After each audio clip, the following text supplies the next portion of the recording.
For months in 2009, Lenny Peterson farmed around a washout that had developed in his Lemoore, North Dakota cornfield.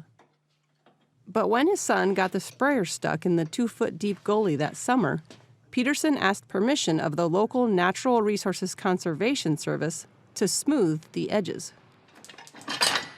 Peterson said he was told the edges could be smoothed as long as the washout's original depth didn't change.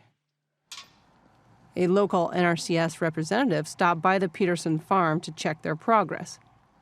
The official would later disagree in court about the message he delivered that day.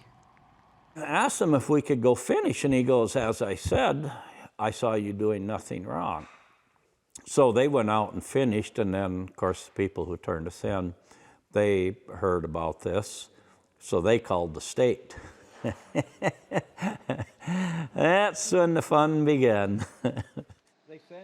Peterson is referring to the 6-year legal battle which followed the arrival of a letter that fall, accusing Peterson and his wife Patty of swamp busting, or improperly draining a wetland.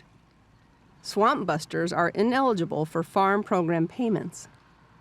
The Petersons would ultimately tie up nearly $500,000 in the battle and face more than one sleepless night.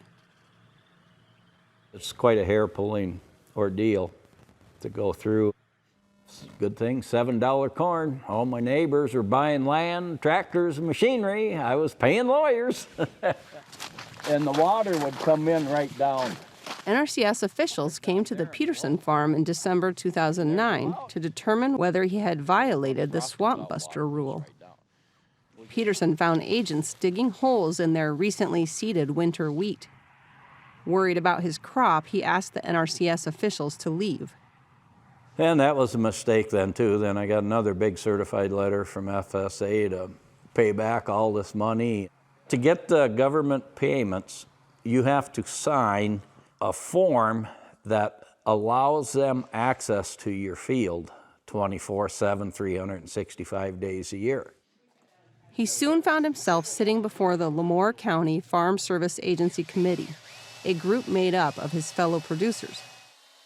The committee voted to restore Peterson's eligibility for farm program benefits in early 2010, but was overruled by the state FSA office a month later. Additional appeals and government decisions went against the Petersons. After losing at lower administrative levels, the Petersons decided to skip directly to the National Appeals Division. As decisions in 2011 and 12 failed to go their way, the Petersons were becoming overwhelmed with legal fees and repayment of tens of thousands of dollars in past crop subsidy payments.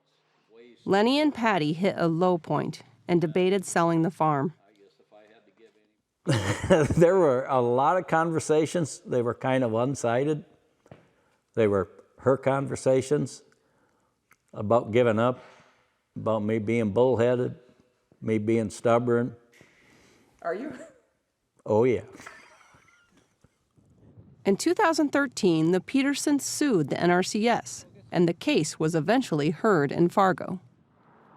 A few weeks after the hearing, Lenny Peterson was in the field when his lawyer called to tell him the judge's ruling. We're combining beans. Me and my wife will never forget that. And phone rang and I got told it. And I just grabbed the radio and told her we're going to go out and get bleeping drunk tonight. And yeah, it was really good news. Despite winning the day, the ordeal was far from over.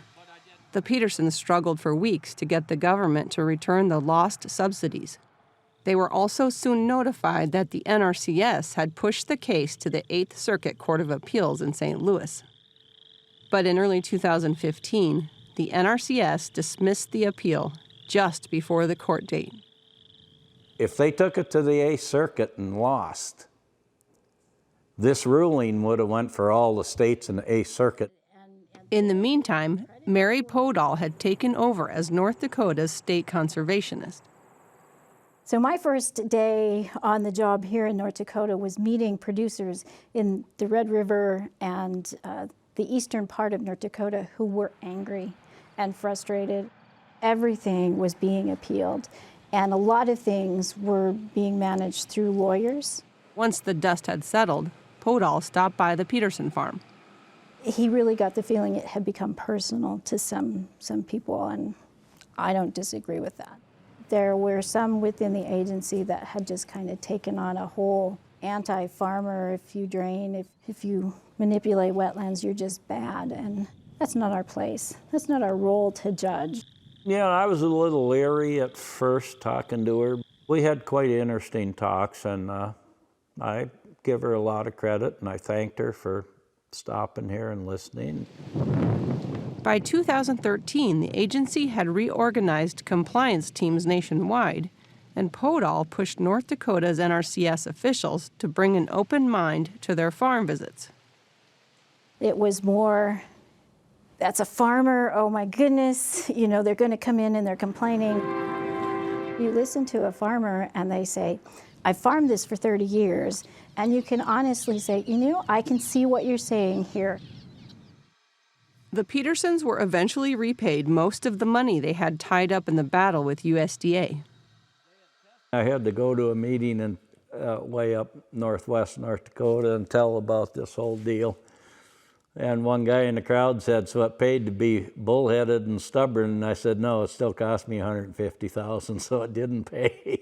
I won. I got my point across. And that was the main thing. It was the principle. For Market to Market, I'm Colleen Bradford Krantz.